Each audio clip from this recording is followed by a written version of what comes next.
morning. It is Monday, November the 7th, and I am actually vlogging. This is probably at least the third or fourth time that I've started a vlog and had the intentions of uploading in the past several weeks at this point.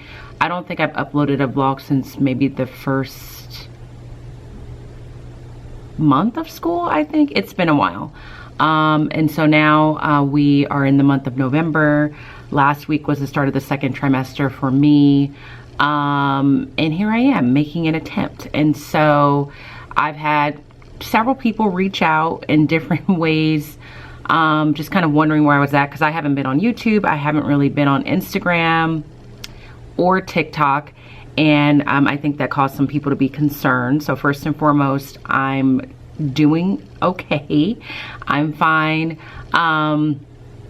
Nothing traumatic has happened. My health is in good order. My family's fine. Like, everything is pretty much fine. I have just been really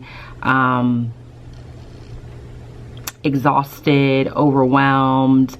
I don't know if unmotivated is the right word, but just really, I think overwhelmed is the best word to use. Since the beginning of the school year has been rough for a lot of different reasons. And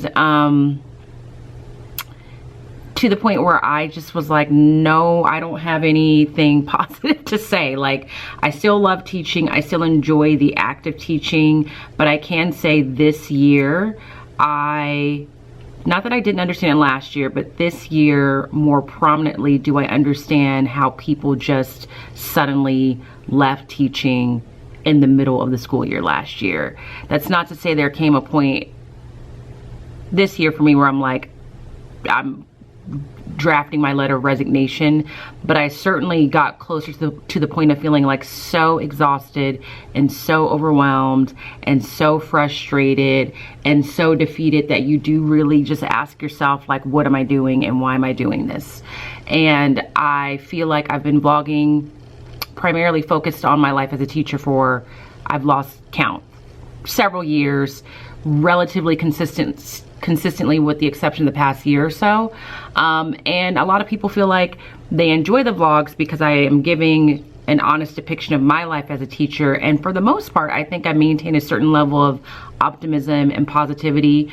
And this school year, I haven't felt that same level or that same energy, or that I was even in a place to talk about my day, because I felt like whatever I was going to say was going to make people that are probably already stressed in their lives as teachers feel more stressed. Like, it was just going to add to what I think a lot of teachers are feeling right now. And I felt like I had nothing positive to say, nothing positive to share. And so I just chose to be quiet. And also, I think in the last year I've had the need to just kind of quiet my life and quiet my mind in some ways. And a lot of times social media is one of the first things that I'll look at to kind of accomplish that goal.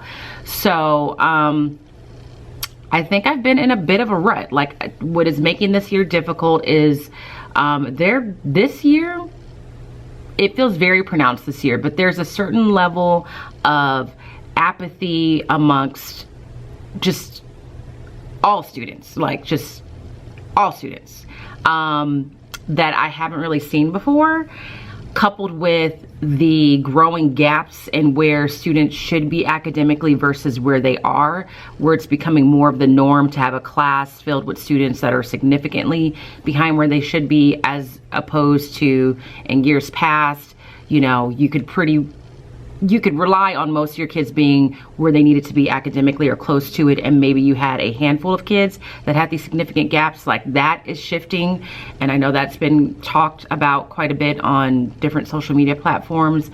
And then also there's a certain level of apathy among parents. And again, this is not all students and not all parents. I certainly have several students who are doing well where they should be. Parents are actively involved, but there's more students and parents that I feel like are just projecting this level of apathy than I'm happy with, or than should be the case, or it's at such a level where it's just creating a new level of exhaustion in me as a teacher, and I'm not the only one. So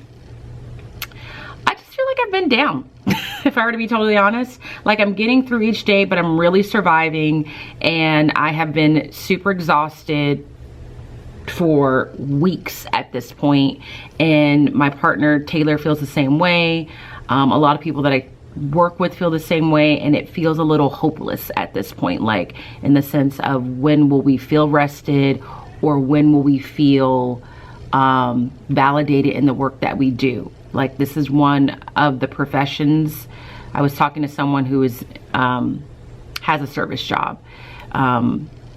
They work for the fire department, and I was saying, in your job, like, you're just inherently a hero. Like, no matter what you do, you're heroic. In this job, no matter how hard you work, how many hours you put in, how much time you devote, how much meticulous thinking you put into your lesson plans, if a student is not doing well in any regard, behavior, academics, they are going to ask you, what are you not doing? Like, you're never doing enough. You're really never doing enough. Even for the kids that are doing well, that are achieving, that are at grade level or above. Now you're being asked, what are you doing to accelerate that? How are you supporting them? So it's hard to, because this friend of mine was saying, like, why are you putting this pressure on yourself, or why are you trying so hard, or why are you not giving yourself credit? Because I'm in an environment in which that's not the culture. The culture of teaching is not to give yourself credit. The culture of teaching is to ask you what you should be doing more of, what you could be doing better, why you aren't servicing that student, why can't you overcome the struggles that students dealing with outside of the school so that they can achieve in your class. So yeah, I've been struggling, and I've been surviving, and so I thought it best that I stay quiet so as not to disrupt anybody else's good mood should you be in one. But recently I felt like I do miss the community. Like, it is a supportive community here for the most part, and reading your comments and feeling like I'm not the only person out there, or getting words of encouragement, I think really kept me afloat for the years that I was doing it. So I'm trying to jump back in there and do it. And there is a part of me, I'm not making any promises, that really thinks it, given the current climate in education and what teachers are being asked to deal with and tolerate, and what we're not allowed to do, in relationship to what we're being told to tolerate, it seems like it would be an interesting time to really document the reality of teaching on a pretty consistent basis, just to kind of show people what we're going through. I've talked to numerous teachers. Some teach middle school, some teach elementary school, and it's just what we're being asked to tolerate at this point is crazy. Like, as teachers, we should be okay with being bit. We should be okay with other students being bit.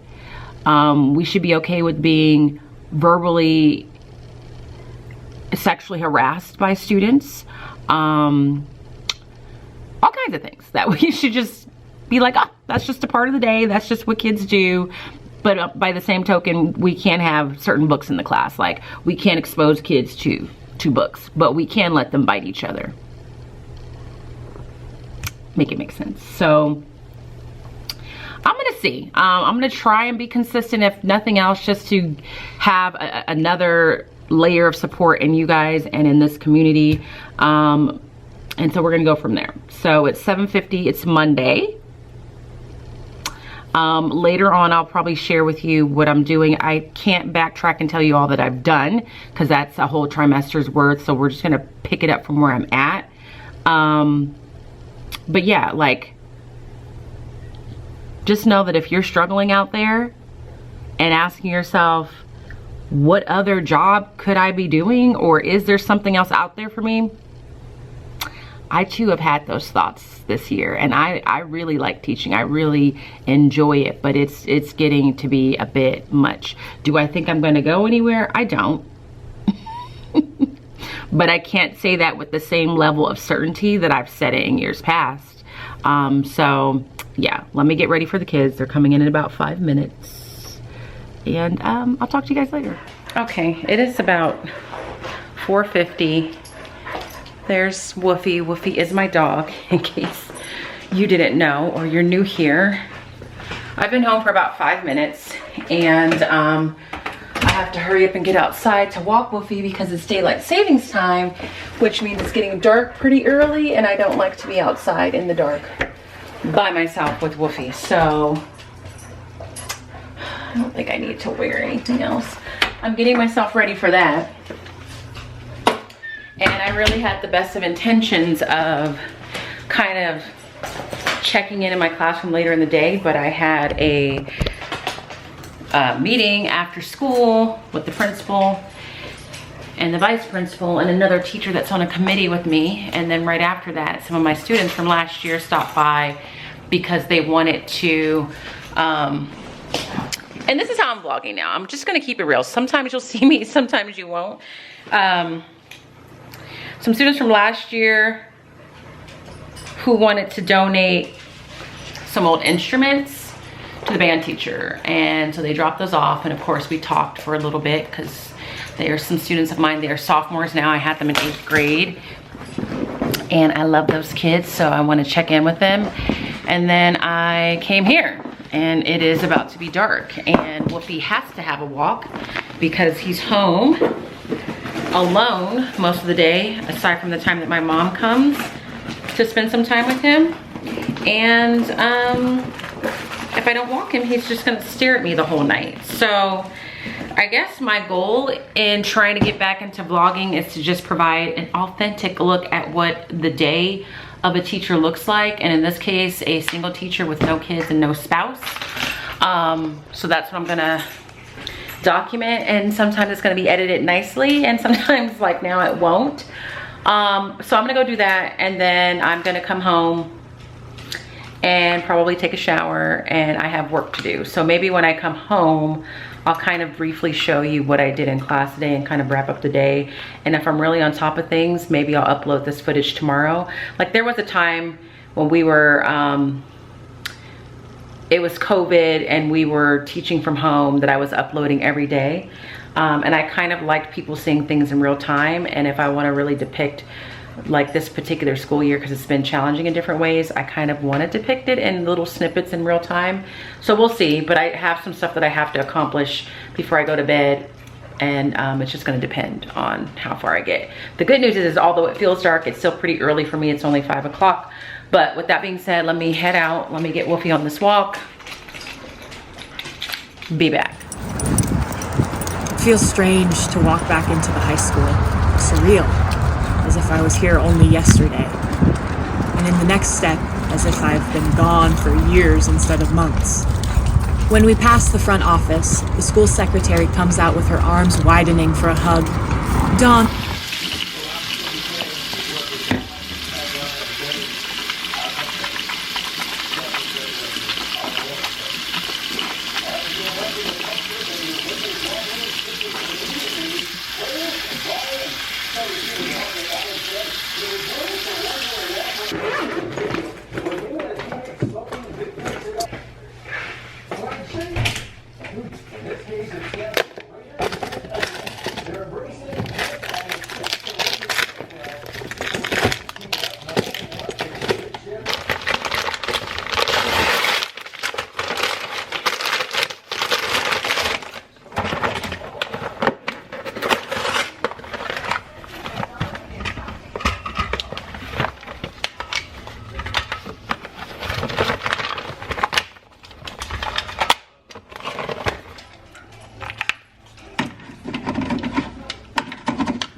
Okay, it is now about 5:45. I'm home from my walk. I've been home for about 20 minutes or so.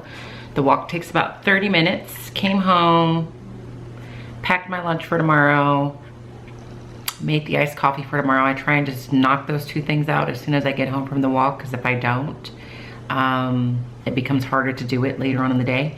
And it's something that I have to have done for the next day for my sanity in the morning. And now I am just gonna show you really quickly what we did in class, and then I'll probably just kind of wrap the vlog up from here. So today, in language arts, and in general in language arts this year with Study Sync, I have kind of handpicked the different selections that I want to share with my class based on the skills that are taught within the story and or the interest level of students. And I took out some other ones from the unit so that I had a little bit more space to include actual novels. So this year we've read Clap When You Land. That was the first novel that I highly recommend by Elizabeth Acevedo. And these are books that I shared during the summer. Right now, we're in the beginning parts of The Firekeeper's Daughter. That book is probably the most challenging out of the 4 that I selected just for the length of the book, and the storyline is a little bit more intricate. And so what I've been doing is alternating, like one day it's just straight study sync, and one day it's the novel that we're reading. So with that, we just finished up today, I would say we finished up The Monkey's Paw, which is one of the kids' favorite stories year after year. And the skill that goes along with this story was identifying theme. And so I found this product on Teachers Pay Teachers that I used, and for the first time this year, and it worked really well. So I'm glad I purchased it and had the kids use it. And before I had them do this activity, I told them that if my prediction is correct, when they finish going through this activity, every group, I have 7 table groups in my classroom, should have a theme that is pretty similar to everyone else's. Like if they really follow the steps that are outlined on this product that I'm trying to show you if I can find it, then every group should kind of come to a very similar conclusion. So here we go.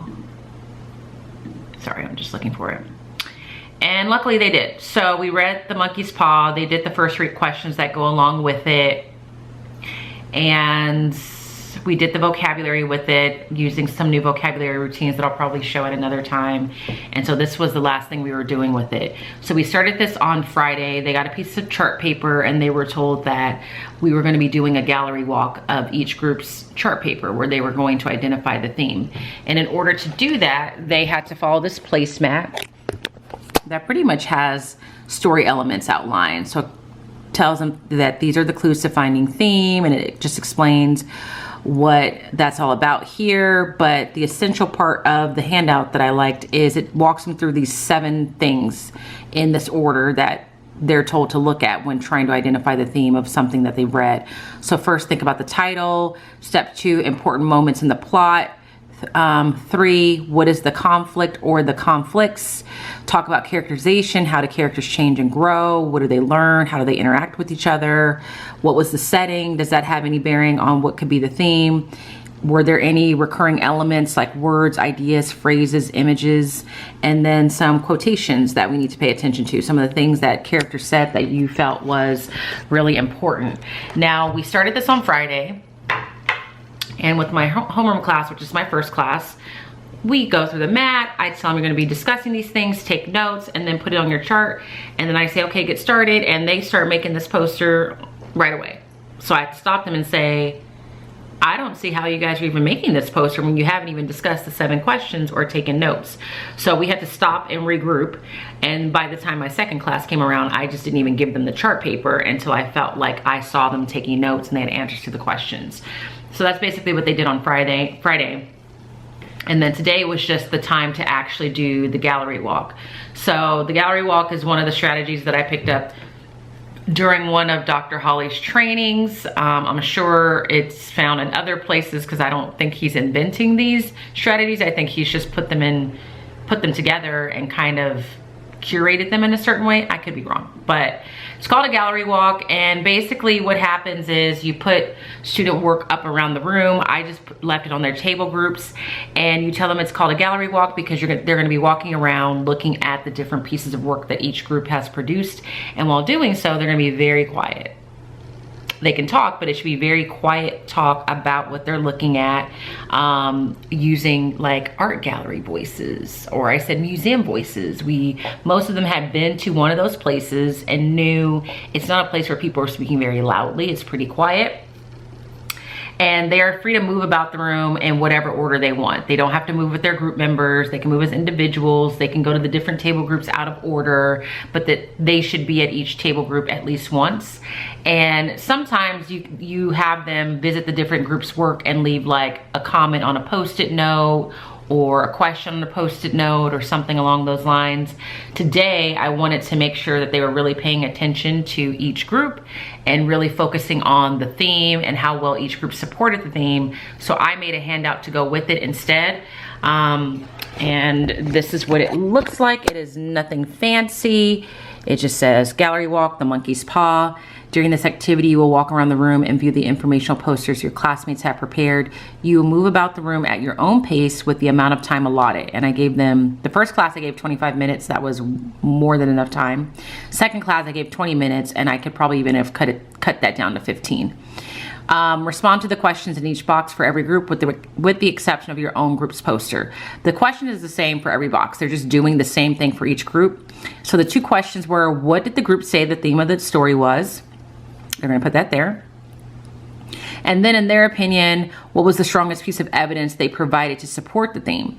And then if they feel like for some reason the theme they selected just doesn't work or doesn't make any sense, then they're going to indicate that and say why. So they walked around, they did it. Both classes did very well. They were very quiet. I was surprised, especially because my switch class, which is the one in the afternoon, they're just more hyper and it's harder for them to do things quietly.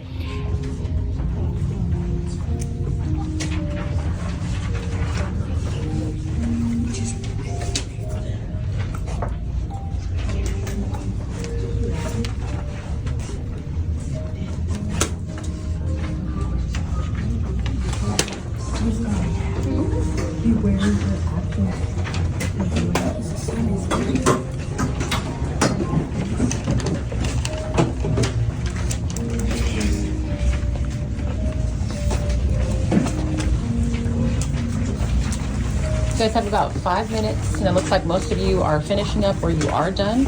So when you are done, please go back to your seat so I know when we're ready to move on. They did really well. And when we finished, we did like a quick survey of each group where they just quickly shared their theme. And sure enough, they all had very similar themes that were all accurate. Things like be careful what you wish for, don't tempt fate, choices have consequences. Like they were all very similar, all logical themes. So that's what we did in language arts today. Social studies, we do week and wrap every Monday. So they watched the week and wrap video, took the quiz. But the main part of history today was we're gonna start having these town hall meetings in history.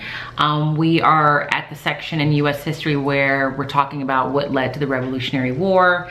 And the way that History Alive or TCI has these designed is they learn about the different acts or laws that were put in place, like the Quartering Act, the Stamp Act, the Proclamation of 1763. And after learning about 2 to 3 decisions that the British government made during colonial times, there's this town hall meeting where they address these different acts. And they're in groups of 3, and each group blindly selects a person that they're going to act as in these town hall meetings, and they're either assigned to be a loyalist, a patriot, or a neutralist, and they have to argue how they feel about these different acts based on their person and whether or not they're a patriot, loyalist, or neutralist. So today they pick their groups, and this is the one time that I let them pick their own groups because we need groups of 3. I give them a whole speech like, you can pick your own group and pick your friends if you want to, but if your group is crashing and burning, I'm gonna let your group crash and burn, and your grade is on the line, because I don't give them a test in this chapter. These activities count as the test, and they never know who I'm gonna call to be on the town hall meeting. There's a total of 4, and there's, you know, obviously the panel of town hall people, and they never know who I'm gonna ask to be on the panel until like moments before, which forces them all to be prepared.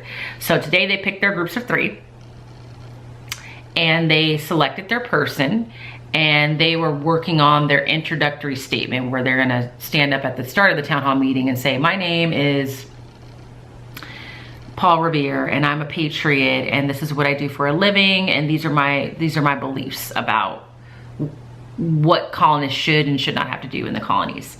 So, and that was it. But the positive part is this morning I started off by saying, you know, I've been gone for weeks because this year has just been tough. Like, I've had moments where I'm like, what are you doing? Is there another profession you should be doing? Like, is teaching it? Do you need to leave the classroom? Do you even like kids at this point? And those days have been more than I would like. And it's just been for a variety of reasons. Like, there's not one reason why I've been feeling that way. The workload is a lot. It always is a lot, but this year it is more than what it normally is. Just with dealing with the needs of students and the dynamics of classes and stuff like that, that it's just been draining. And so, am I gonna quit teaching? I don't think so. Am I gonna have that feeling again at some point? Probably, especially now at this point in the year, everybody's pretty tired. But we'll see. Like, I just didn't want to upload content that I felt like was gonna bring people down, especially a group of people that are probably already feeling beat down and like, we can't ever do anything right and it's never enough and there's not enough hours in the day.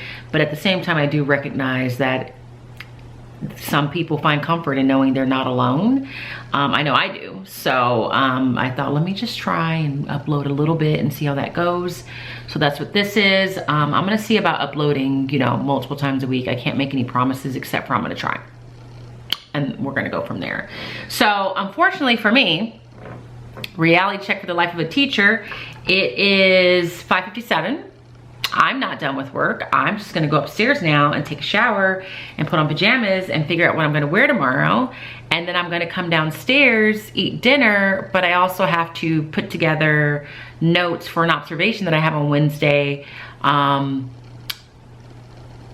observation for the work that I've been doing as a part of this group that's working with Dr. Holly. So this is not even a formal observation. This is just an additional observation where they're coming in to kind of see how I'm progressing and incorporating some of the strategies that I've learned over the past couple of years. And I have to send my notes to my lesson to them. And it's already late, but it's okay because I asked the woman if I could turn it in late because I was busy. She said yes. So that's something I have to do before I go to bed. And I really need to be in bed by 9:30 so that I can wake up at 4:30 with 7 hours of sleep. So that's what my Monday's looking like. On the flip side, I feel like it was a positive day in both classes. I'm starting to think that maybe the classes are coming around and really, maybe that high level of general apathy in the classes, maybe it's reduced a little bit. But yeah, so that's all for now. Again, I want to thank everybody that's checked in on me to see if I'm okay. If I didn't respond, I'm sorry. There were times where I didn't even have the energy to respond. There are times I just didn't even have the energy to be on Instagram or anything like that to see that people are asking, but I'm okay. My health is good. My mental and emotional state could be better. Like, I wish I had less stress, but I am working on that by giving myself grace and taking breaks when I need to and doing whatever I need to do to take care of myself. But in the meantime, I hope you enjoyed seeing what today looked like for me, Monday. I hope that you are well, and if you're not well, please be well. And I'll be sure to see you in the next vlog. Whatever that's gonna be, it could be tomorrow, it could be later in the week, but we're gonna try. So I'll see you guys soon.